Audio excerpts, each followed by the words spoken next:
Bonjour, je m'appelle Annick Murphy, je suis procureure-chef à la Chambre de la jeunesse. Je dirige un bureau d'une vingtaine de procureurs. Les procureurs entament les poursuites criminelles au nom de l'État à l'encontre des adolescents contrevenants. Lorsqu'un procureur a reçu le rapport de police que nous appelons une demande d'intenter des procédures, il doit évaluer la preuve que le policier lui présente dans le dossier. Il doit s'assurer de la suffisance de la preuve avant de porter des accusations.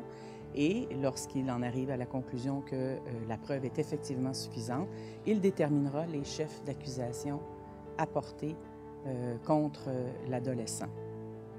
À partir du moment où il aura déterminé qu'il y a une preuve suffisante au dossier, le procureur pourra soit orienter l'adolescent vers le programme de sanctions extrajudiciaires, soit porter une accusation criminelle immédiatement.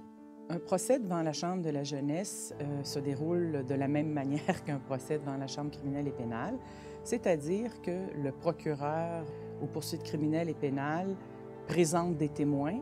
Ces témoins seront donc interrogés par le procureur, pourront être contre-interrogés par le procureur de la défense, et ainsi de suite jusqu'à ce que toute la preuve soit faite devant la cour. Lorsque la preuve est terminée, l'adolescent pourrait décider de témoigner pour sa propre défense, pourrait décider également de ne pas témoigner. Il n'y a pas d'obligation pour lui de témoigner. Et lorsque le procès est donc terminé après la défense, le juge aura donc à se prononcer sur la détermination de la culpabilité ou de la non-culpabilité de l'adolescent.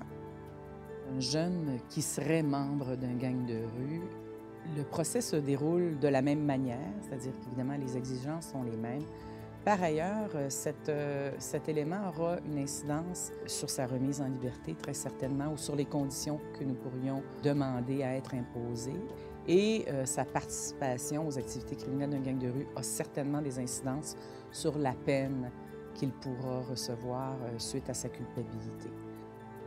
Les parents d'un adolescent reçoivent à toutes les étapes des procédures concernant leur enfant, vont recevoir un avis leur indiquant la procédure qui est prise à l'encontre de leur adolescent.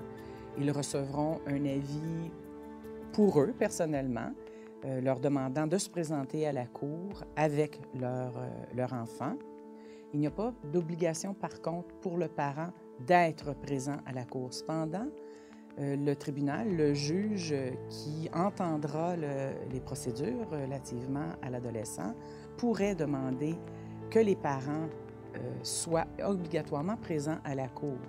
Et si le tribunal en décide ainsi, il enverra donc une assignation aux parents afin que ceux-ci se présentent. Et si les parents ne se présentent pas suite à cet avis-là, ils pourraient être trouvés coupables d'outrage au tribunal.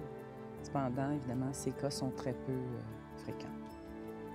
Il est préférable que le parent accompagne son adolescent lorsqu'il est accusé à la Chambre de la jeunesse afin de lui porter conseil, de l'aider, de l'encourager.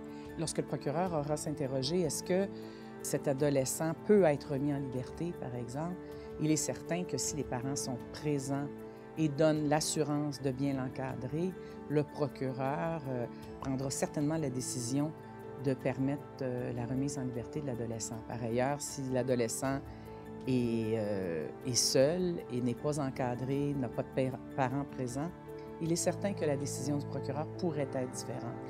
Et la même chose s'applique pour une décision judiciaire, c'est-à-dire du juge lui-même.